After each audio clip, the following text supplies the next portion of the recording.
Guantanamo Bay is not mentioned these days. The fact that many are still there and treated with deplorable indignities bothers nobody these days. If we have been absorbed by that behaviour and the beliefs of the powerful, then the deprivation and the imposed depravities of those prisoners is something we'd probably say they deserve it. And their dignity as human beings is not something on the public or the political or even our personal agendas these days.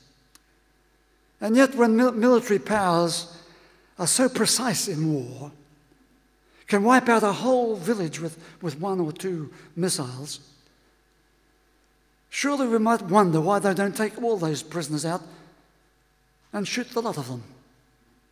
And that would be the end of it. Or would it?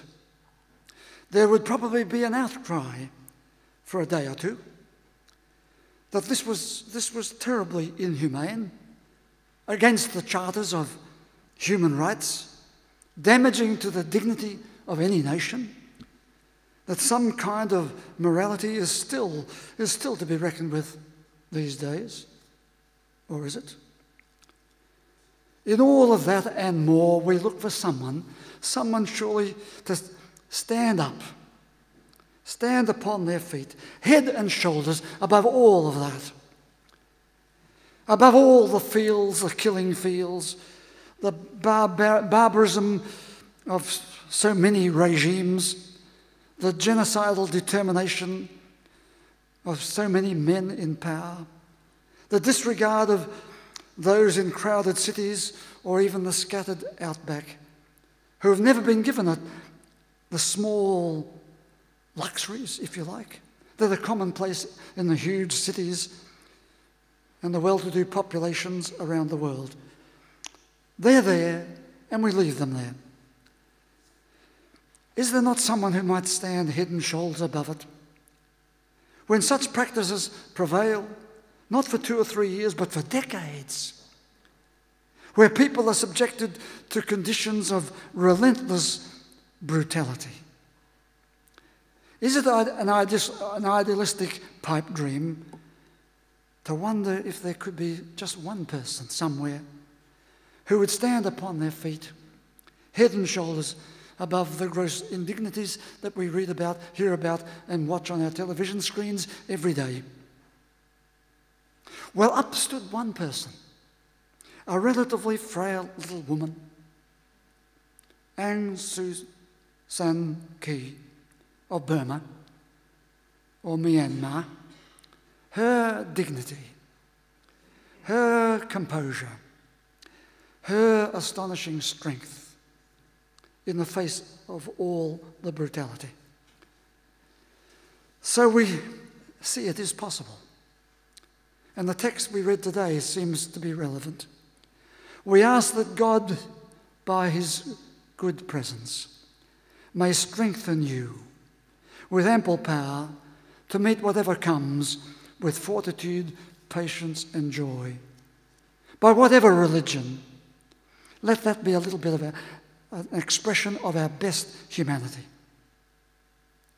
Because in our everyday life of phone hackings and cover-ups, of bribes and kickbacks, of banks in trouble and decades of bullying and rape in the armed forces and in the churches, we would like to point to someone to show us that it is worthwhile to follow another way.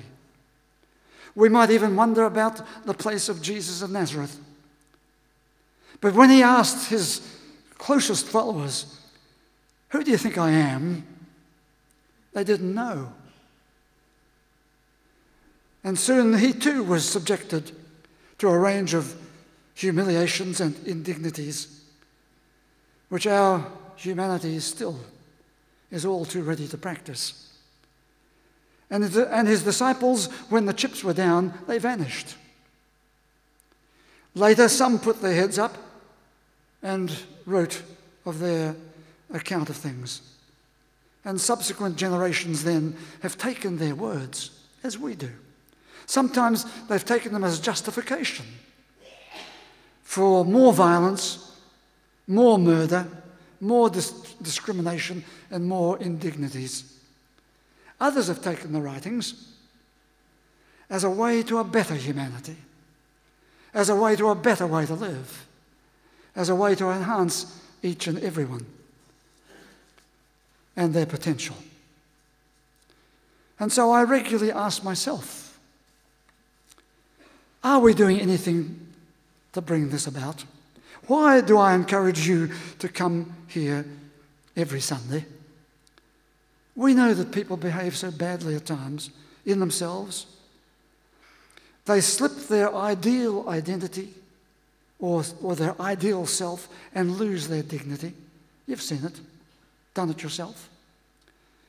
We see and we know people in social, business and professional situations, they lose their dignity, behave badly. Or people can become ill, or they deteriorate in their old age, and in many ways lose the dignity that they always hoped would be sustained. And people glimpse into the future and fear the loss of dignity. People lose the way they once dressed. They're not looking after themselves. Their hygiene slips. Their house tidiness and the formalities are abandoned, and there's a loss of dignity. So why do we come to church on Sunday morning?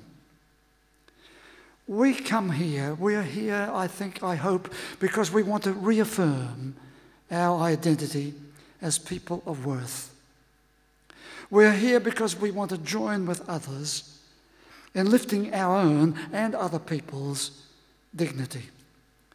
We're here because we want to go on discovering how to enhance who we really are and what we as people can become. And in the process, enjoy life, laugh about life and about ourselves, and sing.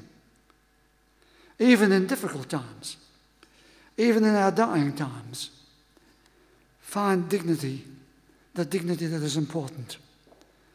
I'm presently writing a review of a manuscript written about Peter Roberts. Who is Peter Roberts? Well, he was one of our medallion recipients. We gave him the St. Michael's Medal back in 2010 for the work he is doing and for the personal influence he is bringing to many people in their dying time. The surgeon, I've quoted the surgeon Sherwin Newland several times when he said, as he goes about his rounds as a surgeon, he said, I have not often seen much dignity in the process by which we die. But Peter Roberts, in his life, is bringing dignity. He is a music therapist. Remember him? With his harp, he sits at the bedside of the dying patient, of the very ill patient, and plays and sings. Not only for the dying patient, but he also plays for the prem babies or the very sick babies. And a research study has now been being conducted, putting instruments on those premature born babies, to see if the music makes any difference as he plays. Their heart rate, their blood oxygen levels, their behaviour. 58 babies. Do you think they showed any sign of being affected by the music?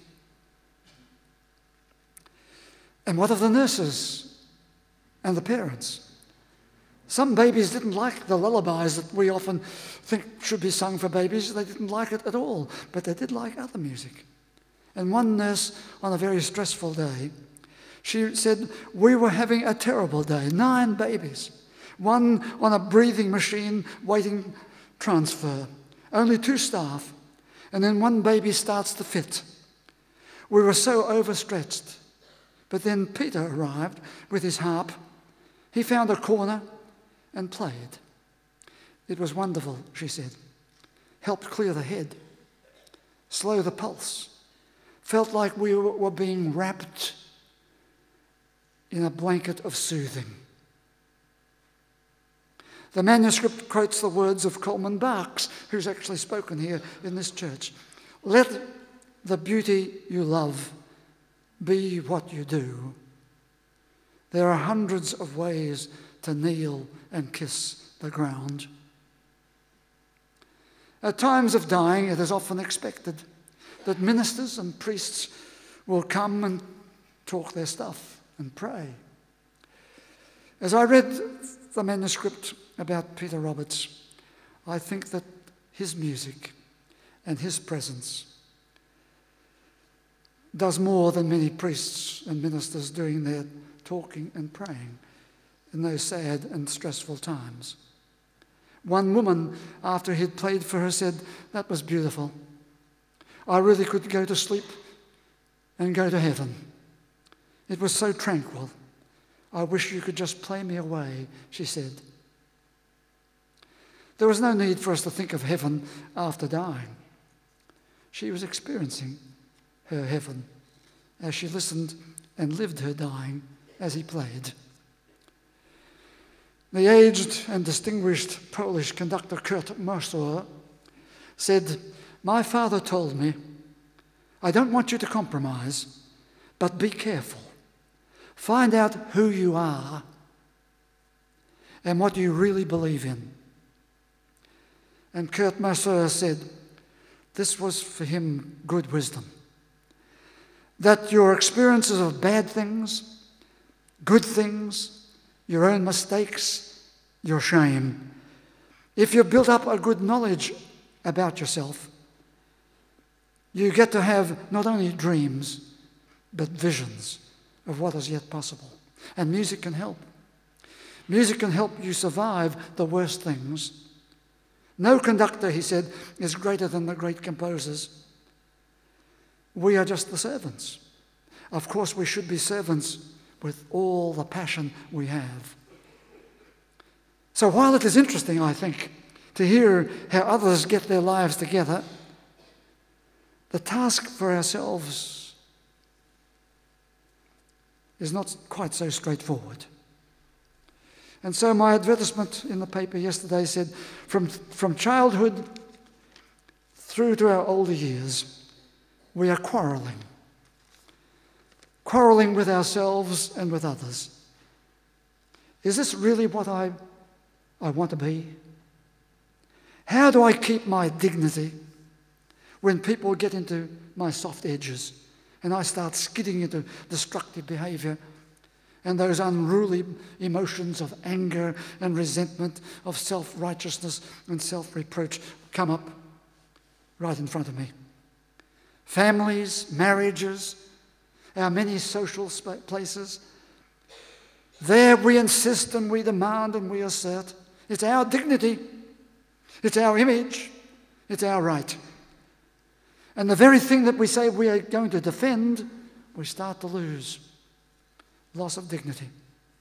Aung San Suu Kyi said, in the face of all the losses and the heartbreak and the killings and the brutality, I stand here, she said, not for retribution, but for restoration. I often say to people in their quarrels, make sure you know what you really want, because your self-justifying attitude may deliver something you don't want. In demanding your rights, you could lose your dignity, and that which you wanted will go out the window. All you want becomes lost in the energy of anger and hate. One of the worst examples of that can be seen in Shakespeare's Richard III. He was born premature, born with terrible deformed body, born unable to love anybody, born to be laughed at, And he said, I that am rudely stamped and want love's majesty to strut before a wanton ambling nymph, I that am curtailed of this fair proportion, cheated, deformed, unfinished, sent into this world before my time, into this breathing world scarce half made up, and that so lamely and unfashionable that dogs bark at me as I halt by them. And since I cannot prove a lover to entertain these farewell-spoken days, I am determined to prove a villain and hate the idle pleasures of these days. In contrast, I read this little book written by a man called Ken Robinson, Dr. Ken Robinson, stricken with polio from about the age of 4. Bussed to special schools from aged 5 to 15. And there with older kids with polio, cerebral palsy, epilepsy, asthma, and hydrocephalus. And this is what he wrote. We weren't especially conscious of each other's disabilities, though many of us wore braces, used crutches, and were in wheelchairs. In that setting, the nature of our disability was more or less irrelevant. In fact, I enjoyed my time at the school and had all the childhood excitements and frustrations that I know my brothers and sister were having at their normal school.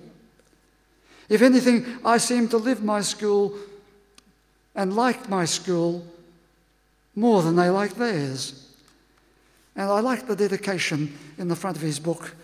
He dedicates it to my sister and brothers, to my extraordinary mum and dad, to my son James and my daughter Kate, and to my soulmate Terry. This book, he writes, is for you, for all your many talents, and for the endless love and laughter we put into each other's lives. It's when I'm with you and the ones you love that I really am in my element. That's dignity, isn't it? Real dignity in the face of great difficulty. You see, we see in these stories not only the dignity of individuals in the midst of the unfairness and the tragedies of life, but we see the possible dignity of the human response.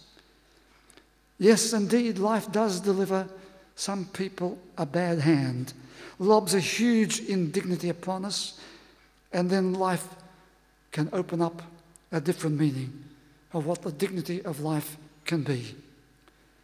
So in this address, I've been pointing to the gross indignity of some people and of some parts of life, and the less than dignity of the human response. I've also pointed to the dignity that life opens to us, the dignity, the real dignity of human beings, the dignity of the fullest identity, even in the midst of our tendencies to quarrel. Yes, the dignity of ourselves. And you might ask, what does religion do to help us? What is its influence? No matter who we are, when someone or something threatens our dignity, gets into our soft edges, our sense of self, our sense of social importance, we can so easily become vulnerable. So much so that our religious undercarriage that we thought would be there suddenly slips out from beneath us. And we behave deplorably. And people are often intolerant of that and very judgmental. They say, see, what good is your religion? So much for your religion. And we take that on board and we think that's right. That's right. Religion was no help. So let me put it to you. Religion, when your dignity has been lost, your religion can help you at 3 points of an important triangle. There is an important triangle. We might fail. But remember, at the peak of the triangle, we are people of worth. Remember, even in our indignities, our religion has the possibility of turning us towards our inner strength. And on the third point of the triangle, it reminds us of our better and best humanity. I read the words of Edward Ted Kennedy, one time United States Senator, a man who had his times of deep quarrelling, both within himself and with others, and where his dignity sometimes was not there. Across a varied life, he showed qualities that are worthy of reflection. And he said, you don't have to be a United States Senator to make a difference. Nurses make a difference. Police make a difference. People who work with special needs children make a difference. Those are the positive forces, he said, in our life that make life worthwhile and worth living. Often, however, our quarrels and all our indignities get in the way. And in various forms of self-avoidance, we might well say we've been totally frustrated, totally put down. Our dignity is gone. Truth is, we can be so angry that it is hard to keep your dignity. So frustrated and so embarrassed, so distressed, it is difficult to keep your dignity. So what do we need? You need inner strength. Know that that strength is often fired in the crucible of adversity. Second, call on those resources from within you and beyond you. Seek a connectedness with the energy of faith, energy that enlarges you, even when opposing energies would diminish you. And fourth, feed and flood your inner self with those good emotions, those positive feelings, those strong affirmations. You see, we often say the prayer, don't we? Thy will be done on earth as it is in heaven. That prayer really says, let goodness and beauty be present on all levels of life. Let it be there across people in all nations, stretching from the present far into the future, so that human beings will discover and express their dignity, so that human beings will treat each other with dignity, so that human beings will assert and practice the high purposes of dignity, that when dignity is lacking, human beings everywhere will work to restore that dignity, so that music and art and drama and dance will become part of the dignity of our humanity, and that the energy of faith will keep dignity alive. When your self is threatened and your dignity is down, remember there is within you more than one self, and you can make and choose the self you now want to be. But you might say, well, when we're like that, who cares? It doesn't matter. And soon that begins to mean that in asking the rhetorical question, who cares, you stop caring. And in saying it doesn't matter, it soon morphs into nothing matters. Yes, it does. We need to come again and restore a sustained and careful dignity for our own self-image, our own self-worth of who we are and who we would want to be. We want to restore and sustain dignity in ourselves as we go in and out of the quarrels of life. We want to discover and elevate the dignity of life itself, the dignity of life that surrounds us as a constant potential given And we want to work together always, even when we fail, to come again to enhance the dignity of all humanity. W.H. Auden knew both ends of that spectrum, the loss of dignity and the recovery of our best humanity. In the deserts of the heart, let healing fountains start. In the prison of our days, teach us always how to praise. Would you please stand?